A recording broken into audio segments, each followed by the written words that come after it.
Hola a todos, ¿cómo están? Espero que muy bien. Mi nombre es Juan Alem, soy licenciado en enfermería y voy a estar a cargo de la cátedra Cuidado de Enfermería en Salud Mental. En el día de hoy voy a hablar acerca de lo que son los trastornos mentales que se dan durante la infancia y la adolescencia. Para meternos un poco más acerca de lo que es este tema, vamos a ver una breve definición acerca de lo que son los trastornos, ¿sí? En la próxima diapositiva.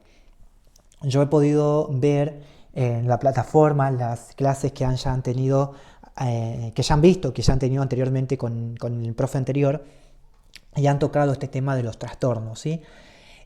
Por eso, a modo de refrescar un poco la memoria, traje esta pequeña definición. Los trastornos son aquellas alteraciones del funcionamiento normal de la mente o del cuerpo.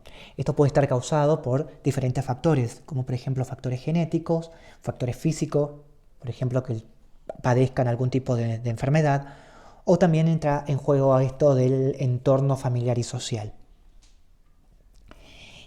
Los efectos de los trastornos mentales. Vamos a tener la predisposición genética y la experiencia vivida. Los chicos van a tener o se van a comportar, ¿sí?, de diferente manera que el adulto, ¿sí?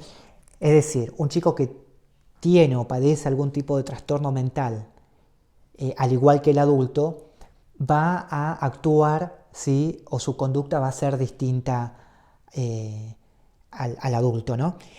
¿A qué voy con esto de experiencia de vida? Por ejemplo, un chico que ya tiene predisposición genética a desarrollar algún tipo de enfermedad mental y a esto se le suma una experiencia de vida no muy buena, por ejemplo, un chico que sufre en su entorno familiar violencia verbal, violencia física, ¿sí? Esta interacción entre esa mala experiencia de vida y la predisposición genética van a predisponer al chico a que sufra algún tipo de enfermedad infantil, un tipo de enfermedad mental futura. Pero por el otro lado también tenemos eh, a un chico que si bien tiene la predisposición genética, pero se crece dentro de un entorno familiar donde recibe acompañamiento y apoyo de sus padres, puede llegar a manifestar o a desarrollar algún tipo de enfermedad mental, obviamente por la predisposición genética, pero sus síntomas son más bien leves, es decir, que no van a afectar tanto en el desarrollo del niño durante toda su vida. Esto que dice en la diapositiva está muy bueno, es algo muy importante y es la realidad. Si un chico que comienza o que manifiesta algún tipo de trastorno mental durante la infancia eh, y no recibe el apoyo y el acompañamiento de la familia o de los profesionales, puede esto afectar durante el desarrollo de este chico durante toda su vida, como lo dije anteriormente, ¿no? Ahora vamos a ver algunos tipos de trastornos mentales que puede padecer el niño o el adolescente. Por ejemplo, uno de los más comunes que se pueden ver es el trastorno del aprendizaje. Este tipo de trastorno se va a diagnosticar cuando existe un rendimiento académico bajo del niño para la edad esperada que tiene. Por ejemplo, un chico de 8 años que no sabe sumar, no sabe restar, no me sabe decir las vocales, no diferencia bien los colores, no da la pauta de que está atravesando por este tipo de trastorno. Por lo general, el chico que padece este tipo de trastorno se va a sentir desmotivado, con baja autoestima, más si se va al colegio y los compañeros del colegio se le burlan, su autoestima no es muy bueno. Por eso es muy necesario, o es necesario, ¿no?, Eh, acompañar y apoyar a estos chicos que padecen este tipo de trastorno. La detección temprana de este trastorno va a ofrecer un mejor pronóstico tanto para el aprendizaje como para la autoestima. Otro tipo de trastorno que vamos a ver es el trastorno de la comunicación. El trastorno de la comunicación va a afectar la capacidad física del habla y del lenguaje, ya sea la emisión y la recepción de mensajes.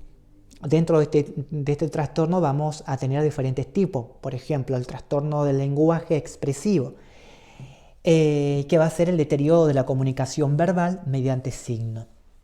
Esto quiere decir que el chico puede llegar a tener un vocabulario más bien escaso, no incorpora nuevas palabras dentro del diálogo o le cuesta aprender o adquirir nuevas palabras, la omisión de partes, eh, el ordenamiento anormal de algunas frases, de algunas palabras, eh, pueden darnos la pauta que tiene o que padece este tipo de trastorno, ¿no?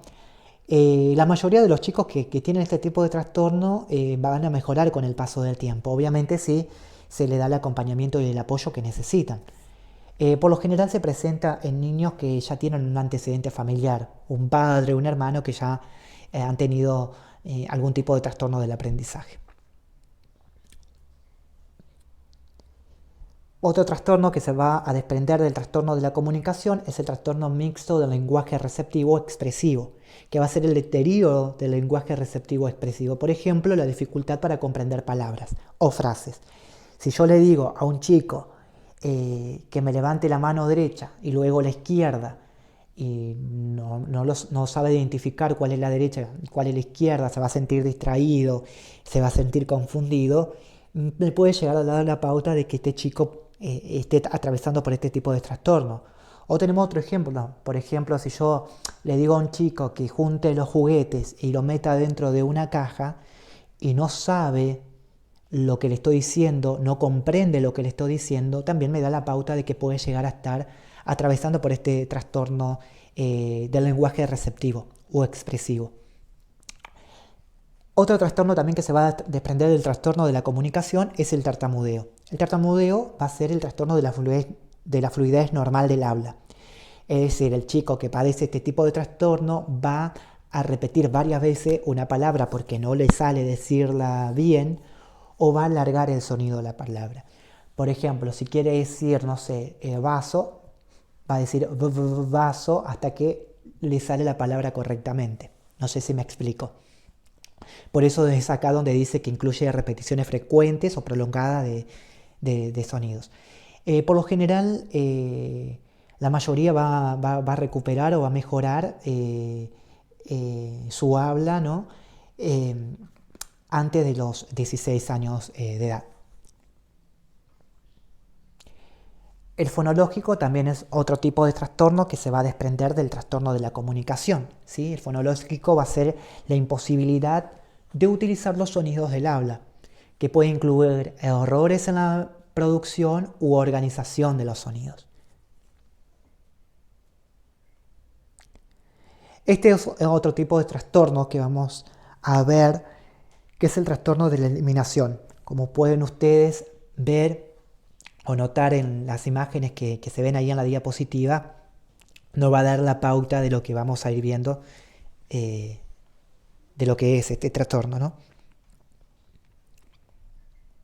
La enuresis es un tipo del trastorno de la eliminación, que es la emisión repetida de la orina en la cama o en la ropa, que se va a dar de manera intencional, involuntaria.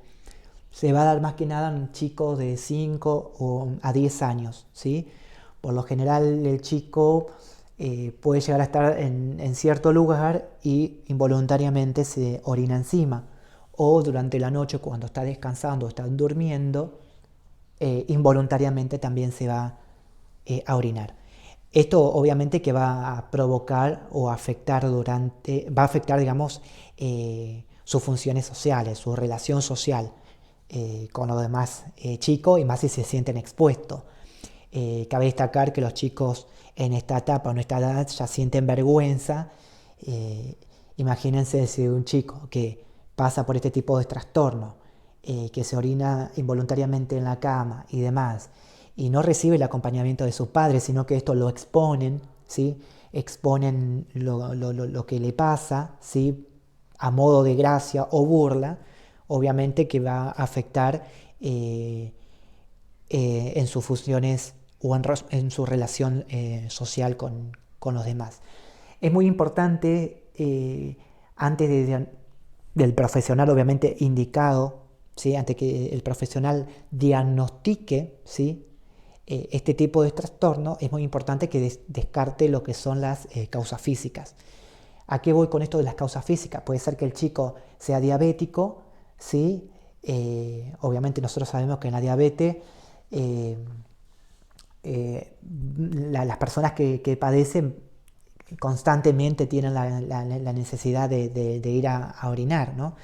Esto puede ser una causa que puede llegar a tener este chico y que no sea descartada, ¿no?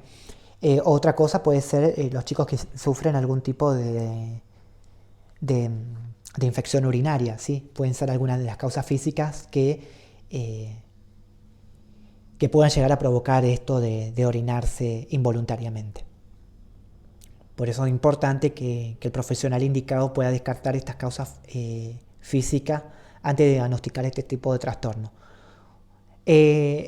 Acá vamos a ver algunas técnicas terapéuticas, ¿sí?, que podemos aplicar o utilizar para que el chico pueda revertir este tipo de trastorno. Por ejemplo, el evitar el consumo de líquido abundante o excesivo después de la cena.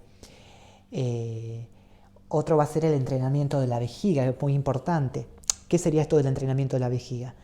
De explicar al chico que aguante un ratito el querer orinar, el que acorte la orina, eso va a permitir mejorar o fortalecer los músculos del piso pélvico, obviamente, y a futuro va a servir para el chico cuando tenga la excesiva gana de orinar, pueda llegar a aguantar y llegar al baño y orinar en el baño, ¿no? Despertarlos por la noche para que orine. Eso puede ser otra técnica terapéutica que va a evitar o que va a ayudar, digamos, a revertir este trastorno, ¿no?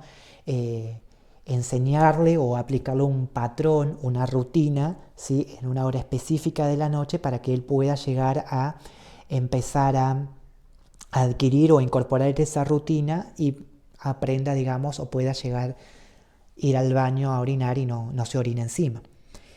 Y obviamente esto que es muy importante, el apoyo familiar y profesional también, ¿no?, para que el chico no se sienta reprimido, con vergüenza, tímido, y pueda, digamos, afrontar y pueda revertir este trastorno que está padeciendo. Otro tipo de trastorno que se va a desprender del trastorno de la eliminación es la encopresis, que es la eliminación voluntaria o voluntaria de las heces en lugares públicos. Generalmente es involuntaria. La eliminación de las heces involuntarias se da cuando el chico tiene algún tipo de estreñimiento, ¿sí? Por lo general, el estreñimiento y la retención de las ganas de querer ir a evacuar, seguido del rebosamiento, va a dar, ¿sí?, o va a permitir que el chico se evacúe en lugares públicos de manera involuntaria. Nosotros sabemos cuando hay algún tipo de estreñimiento, tarde o temprano, la persona va a evacuar por rebosamiento. Eso lo sabemos, físicamente o clínicamente es así. Este tipo de estreñimiento se debe a factores psicológicos, por ejemplo, la ansiedad, la actitud negativa del niño del querer ir al baño, tal vez por miedo a sentarse en el inodoro. Muchos chicos tienen ese miedo a querer sentarse en el inodoro, ¿no? Y bueno, nada, esta actitud negativa va a llevar al chico a que se evacúe involuntariamente en lugares públicos. Por eso es muy importante también el acompañamiento, el apoyo de la familia, que le explique que el ir a sentarse en el inodoro es normal, no va a pasar nada, que no tenga miedo, contenerlo, pueden llegar a revertir este tipo de cuadro, de trastorno. Y por último vamos a ver lo que son los trastornos de la ansiedad. Para adentrarnos a este tipo de trastorno vamos a ver en la próxima diapositiva una pequeña definición de lo que es la ansiedad. La ansiedad son aquellas preocupaciones y miedos intensos, ¿sí?, excesivos y continuos ante situaciones de la vida cotidiana, ¿sí? Un tipo de ansiedad que vamos a ver en los niños o en el adolescente va a ser la ansiedad por separación. Esta ansiedad es más bien excesiva por la separación del hogar o figuras paternas. Eh, la ansiedad se va a convertir en un problema cuando afecte en el desarrollo del chico o del adolescente, ¿no? Cuando afecte en el desarrollo, en el desempeño, ¿sí?, del chico o del adolescente. Por lo general se va a diagnosticar, como le dije anteriormente, en la infancia o en la adolescencia. Algunas de las características que pueden darnos la pauta de que el chico o el adolescente está atravesando por este tipo de trastorno es el estrés excesivo, la preocupación persistente, por ejemplo, no tengo miedo que se separen porque se separaron, están con esa preocupación constante, ¿no? Las pesadillas, ¿sí? Las pesadillas consecutivas de que el niño o el adolescente sueñe acerca de la separación de sus padres y demás.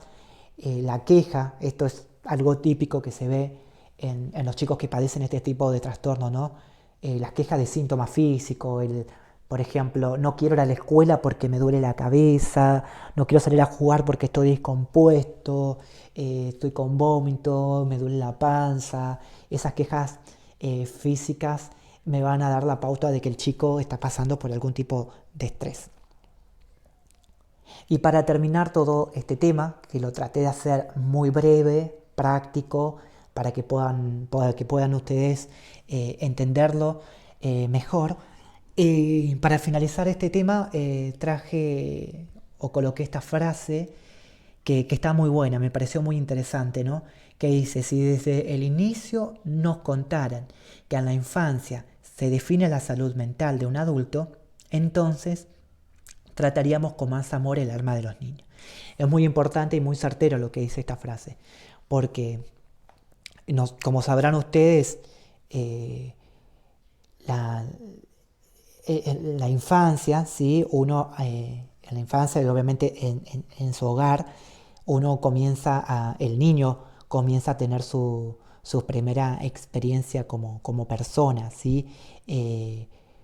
Comienza ahí, aprende a relacionarse con los demás, a tener una interacción o una relación social con los demás niños, con las demás personas, y comienza a formarse desde ahí, desde su casa. Por eso es muy importante que estos chicos que están predispuestos a desarrollar algún tipo de enfermedad mental, ya sea por causas biológicas, es muy importante que reciban el acompañamiento y el apoyo adecuado para que esto no afecte el desarrollo de su vida. Así que bueno, con esto quiero terminar el tema de hoy. Y bueno, nada, nos vemos en la próxima clase presencial.